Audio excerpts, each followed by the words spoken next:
ભગવાન રામની જન્મભૂમિ અયોધ્યાથી આવેલા અક્ષત કળશ યાત્રા અંકલેશ્વર વોર્ડ નંબર 6માં પહોંચી હતી।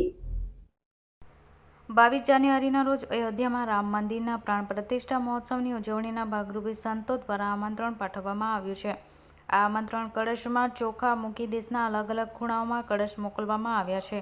ચોખાને આમંત્રણ સ્વરૂપે અંકલેશ્વર હિન્દુ સંગઠન દ્વારા 2 લાખથી પણ વધુ લોકોને આમંત્રણ પાઠવવામાં આવશે। આમંત્રણ કળશ અંકલેશ્વરના વોર્ડ નંબર 6માં આવી પહોંચી હતી, જ્યાં મોદી સમાજ સાથે રાખીને વિવિધ મંડળો અને ઘરે ઘરે જઈને અયોધ્યા રામ મંદિરના પ્રાણ પ્રતિષ્ઠા મહોત્સવ લઈને આમંત્રણ પાઠવવામાં આવશે। અક્ષત કળશની પૂજા અર્ચના કરી સ્વાગત કરવામાં આવ્યું હતું। અંકલેશ્વર શહેરમાં ચૌટા બજાર, સમડી ફળિયા, સુથાર ફળિયાથી મોચીવાડ, કાજીવાડ, બજરંગ હોટલ, શાક માર્કેટ, સુભાનુવાડ અને સમડી ફળિયા, હવેલી ફળિયા, જ્યોતિષ ફળિયા અને ફરી પૂર્ણ ચૌટા બજાર પોલીસ સ્ટેશન થઈ હનુમાનજી ડેરી ખાતે યાત્રાનું સમાપન કરાયું હતું, જ્યાં મહાઆરતી કરી પૂર્ણાહુતિ કરવામાં આવી હતી। મોટી સંખ્યામાં બાળકો, ભાઈઓ અને બહેનો કાર્યક્રમમાં જોડાઈને ધન્યતા અનુભવી હતી।